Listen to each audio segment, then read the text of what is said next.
Hello बच्चों, आज हम लोग बहुत ही इम्पोर्टेंट टॉपिक पढ़ने जा रहे हैं। ठीक है, वो आपके सामने देखिए, बढ़िया डिज़ाइन बनाया हुआ रखा हुआ है, बिल्कुल कलर्ड लिखा हुआ है। ठीक है, चलिए हम इसके बारे में समझते हैं। देखिए हमारे सामने क्या लिखा हुआ है। दो हमारे सामने फिगर रखे हुए हैं या दो हमारे सामने चार्ट्स रखे हुए हैं। सबसे पहले लिखा है एक्सप्रेशन एंड इक्वेशन। ठीक है, हिंदी में बोलते हैं व्यंजक और समीकरण। आप लोगों ने नाम तो बहुत सुना होगा, समीकरण का तो बहुत नाम सुना होगा। ठीक है, आज हम देखते हैं कि आखिर ये समीकरण होता क्या है। ठीक, तो देखिए बेटा, गणित में हम लोगों ने अभी तक प्लस माइनस, जोड़ घटाना, गुणा भाग, है ना, मल्टीप्लाई डिवाइड, ये सारे साइंस यूज़ किए हैं। ठीक है, तो जैसा कि आप लोग जानते हो कि हर बच्चे का दो नाम होता है। जैसे घर पे अगर उसका नाम चिंटू है तो स्कूल में हो सकता है उसका नाम सुरेश हो। ठीक है, तो उसी तरह से गणित में भी नाम होते हैं। जैसे कि हम लोग प्लस माइनस गुणा भाग का चिन्ह कहते हैं, इनको मैथ्स में बेटा बोला जाता है, गणित में बोला जाता है मैथमेटिकल ऑपरेशंस। आपके सामने स्पेलिंग वगैरह लिखी हुई है, बहुत अच्छे से समझ लीजिएगा। क्या बोलते हैं? Mathematical operations. हिंदी में बोलते हैं गणितीय संक्रियाएँ। तो बेटा प्लस माइनस गुणा भाग को क्या बोला जाता है गणित में? गणितीय संक्रियाएँ। या गणितीय संक्रियाएँ या मैथमेटिकल ऑपरेशंस क्या होते हैं? प्लस माइनस गुणा और भाग। ठीक है, बहुत अच्छे से समझिएगा। चलिए, ये हो गया। उसके बाद बेटे देखिए, दूसरा रेड कलर से लिखा हुआ है नंबर्स। नंबर्स हम लोग जानते ही हैं, एक से लेके अनंत तक, है ना। बहुत सारे नंबर्स हम लोगों ने पढ़े भी हैं, 1 2 3 4 5 up to infinite, up to अनंत, मतलब कोई जिसकी गिनती ना हो। तो बेटा नंबर्स हम लोग तो नंबर बोलते हैं, लेकिन गणित के घर में या गणित के स्कूल में या गणित की क्लास में उसका नाम होता है कांस्टेंट। क्या नाम होता है? कांस्टेंट। और हिंदी में उसको बोलते हैं अचर। ठीक है, किसी को कोई दिक्कत? देख लीजिए, रेड कलर से लिखा हुआ है, इसको आप लोग सारी स्पेलिंग अच्छे से लिखी हुई हैं, सारा हिंदी में अच्छा सा लिखा हुआ है। इनको खूब अच्छे से समझ लीजिएगा और अपनी कॉपी में नोट कर लीजिएगा। ठीक, दो चीज़ें हम लोगों ने जानी बेटा। अब देखिए अगले कलर से उसके नीचे लिखा हुआ है कुछ और। क्या लिखा हुआ है? देखिए, अल्फ़ाबेट्स। अल्फ़ाबेट का मतलब बेटा होता है ABCD। ठीक है, तो A से लेके Z तक हो, और चाहे हिंदी में भी हो सकता है, छोटा आ से लेके ज्ञा तक। ठीक है, कुछ भी लिखा होगा तो हम लोग उसको तो पहले ABCD और छोटा बड़ा कहते हैं, लेकिन गणित की भाषा में बेटा उसका नाम होता है वेरिएबल्स। क्या नाम होता है? वेरिएबल्स।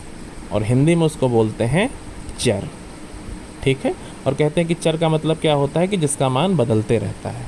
ये देखिए आपके सामने बढ़िया अच्छे से अलग अलग कलर में लिखा हुआ है। सब लोग खूब अच्छे से इसको देख के और नोट कर लीजिएगा। 3 चीज़ें हो गई बेटा। चौथी चीज़ देखिए, लिखा है ग्रीन कलर से बराबर का चिन्ह। ये इसका नाम यही रहता है, इसको बोलते हैं इज इक्वल टू का साइन या इज इक्वल टू। इतनी बात समझ में आ गई? तो ये 4 चीज़ें सब लोग खूब अच्छे से जान लीजिए और अपनी कॉपी में नोट कर लीजिए। अब देखिए बेटा, जो दूसरा चार्ट हमारा है उसमें कुछ चीज़ें लिखी हुई हैं। क्या लिखा है? 5A + 5। ठीक है, और क्या लिखा हुआ है? 3B - 8। और क्या लिखा हुआ है? 5Z इंटू या मल्टीप्लाइड बाई 9। और क्या लिखा हुआ है? 6Y / 8। ठीक है, इन 4 चीज़ों को आप अच्छे से कॉपी में नोट कर लीजिएगा। और इधर देखिए, ये जो बेटा 5A + 5 लिखा है, देखिए इसमें क्या क्या है? एक नंबर है, नंबर माने कांस्टेंट। उसके बाद उसके साथ क्या लिखा हुआ है? ए यानी कि अल्फ़ाबेट, यानी कि वेरिएबल। अब आप लोग कांस्टेंट और वेरिएबल ही समझेंगे। और क्या देखिए, प्लस का साइन लगा हुआ, यानी कि मैथमेटिकल ऑपरेशन। और फिर क्या है? 5 यानी कि कांस्टेंट। तो देखिए यहाँ पे 3 चीज़ें मिल रही हैं। क्या क्या?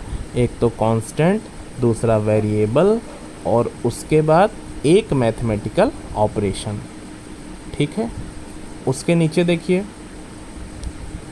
अच्छा और एक चीज़ देखिए, जो बेटा कोई अगर वेरिएबल लिखा हो कांस्टेंट के साथ, जैसे कि 5A लिखा है, यानी कि एक नंबर और एक ABCD अगर लिखा है, तो इसके बीच में हमेशा गुणे का चिन्ह माना जाता है या मल्टीप्लाई का साइन माना जाएगा।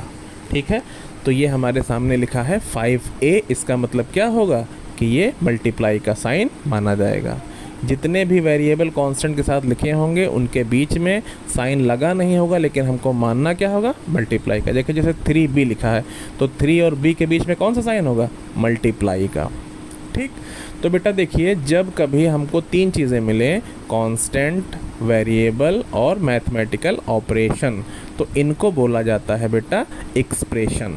क्या बोला जाता है, एक्सप्रेशन। यानी एक्सप्रेशन में तीन चीज़ें होती हैं, कांस्टेंट, वेरिएबल और मैथमेटिकल ऑपरेशन।